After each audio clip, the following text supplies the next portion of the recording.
this old mattress factory that we were staying in.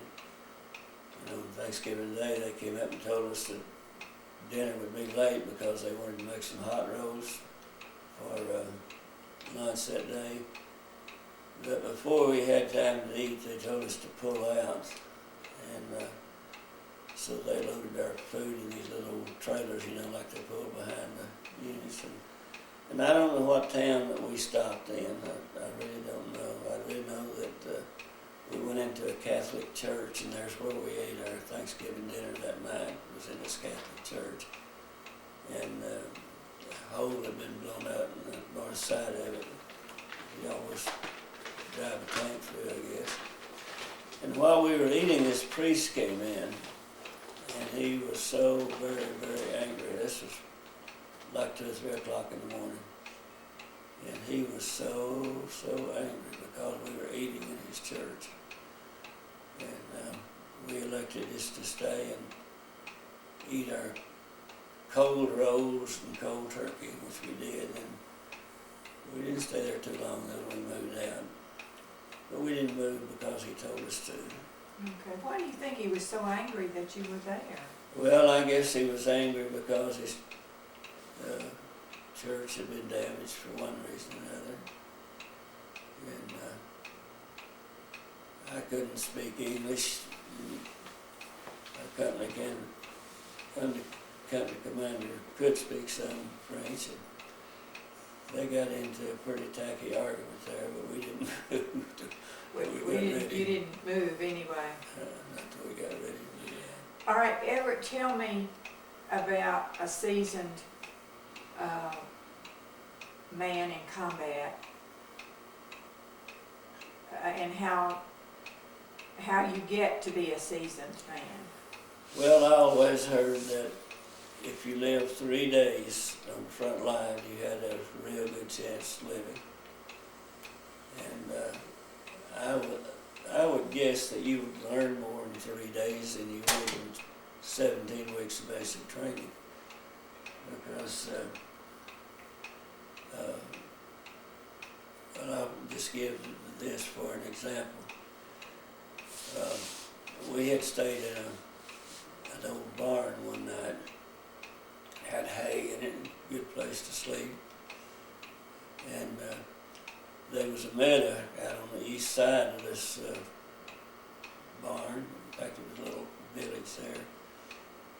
And they couldn't put tanks across this meadow because it had mines set in it. And when they send the minesweepers out there to send the guys out to pick up those mines, they were firing at them from the woods on the other side. And they had to pull back every time. They couldn't pick up those mines. So they told our company to go over there. There was only 2 or 3 snipers over there, and get rid of them so they could get the mines picked up. Well, they waited, in our platoon, they waited, I believe it was a platoon they sent over there. And just before we got into the woods, they opened up with, there's no telling how many weapons. I know that I hit the ground and the bullets was picking up dirt all around my head. And I emptied my BAR and turned around and looked to see what the rest of them was doing, and they were gone. There was nobody there but me. So I elected to do the same thing. I knew that, I was going to die in any instance if I stayed there. So I got up and ran backwards, and when I left there, this is no joke, no exaggeration in any way, it's just the way it was. I could feel those bullets go by my face. You can feel the heat from them when they go by your face. Well, I got to a bar ditch. Well, I passed 7 of our men. I didn't know at the time how many there were, but I passed 7 of them on the ground that had tried to get back and they couldn't. But anyway, I jumped into a gully, a ditch that had been washed out down through this meadow. And all the boys that made it back to that ditch. And they got in there and they were safe. And, but that's one instance that, you know, that in basic training, they tell you to never run. You're dead duck if you run. But there were other occasions like that if we hadn't run, we wouldn't live. Dead soldiers not worth anything. Right. And you just have to do whatever you have to do to live, and that's what I did. How many in a platoon? It's 48 in a platoon, 12.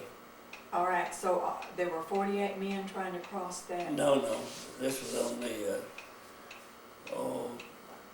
just probably a squad out of that platoon. Oh, okay. And so a squad is how many do you? 12. But 12. there wasn't that many because we never had, never at any time had the amount of men we were supposed to have. Okay. So out of the 12, how many do you think were killed trying to cross that river? 7. 7 of them? They were dead? I thought maybe they were just wounded, some of them. Well, they could have been. They could have been just wounded because, well, they sent soldiers out there that night to pick them up, and the Germans had already picked them up because they were closer to them. The Germans were closer to them than we were, and they waited till dark so they wouldn't lose more men. But they would have to pick them up, and they were all gone. The Germans picked them up. I don't know whether they were dead or alive. All right, Everett, is this the first battle you're in? No, this was the second one. The first one was in a little town. I don't remember the name of it. And we went to the woods most of the time after that. Not all the time, but most of the time we were in the woods. But the first one that we went in, it was just a small town. It was a pretty large church and had a pretty large steeple on it. And we kept taking fire from somewhere. We didn't know where it was coming from. And I finally saw a little smoke coming out of this steeple up there. And I had a Browning automatic rifle, and I emptied a clip in it, and the smoke stopped. I don't know what happened, or who was there. Well, I do know it was a machine gun. But we got through there, and then went on to this other place that I was telling you about. All right, now you're constantly going in toward Germany. Right. Okay. And is this, where this little meadow is not Reims, is it? I mean, it's not, it's on farther, past Reims, you're on past. So they got it rained all night that night, and of course these 88s are all point dead shells, you know, they have to hit the ground to explode. So we went across there the next morning, those 88s, it had rained all night, and they were falling within, I know some fell within 5 feet of me, but the ground was so soft that it weren't detonating, they were just bogging up in the dirt. Okay, they detonate on impact? Yes. Okay. If the ground's hardened up, Okay. they would detonate in trees if they hit a tree limb or anything, but if the ground's too soft, well, they'll just bury up with it. All right, you're on foot. Right. Now, do you have tanks alongside you? Occasionally.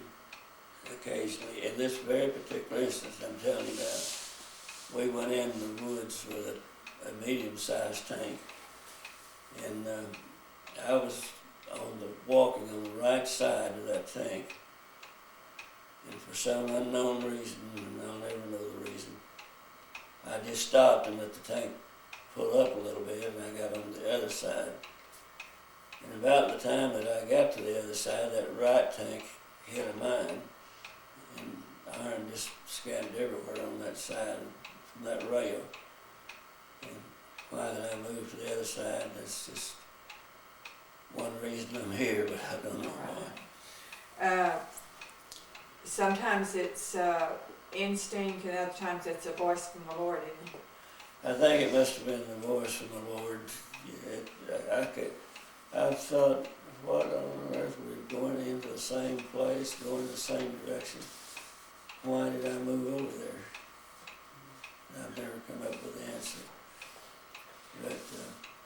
were the towns like you went through, Everett? We didn't go through many You towns. stayed on We were in the woods most of the time. We'd go around the towns in the woods. But what amazed me, when we did take over one of those little towns over there, you wouldn't see a civilian anywhere. But if you happened to spend the night there or be there the next day, all the people that moved back in, I just often wondered where they went to. So, were they, now these are French people that you're seeing? Well, they were, but they were, in my time, most of it was right up close to the German border. Okay, so you don't know where they were French or German? Yeah, you knew pretty well what they were. I remember one time that we had taken over a town and we had to go back there the next day.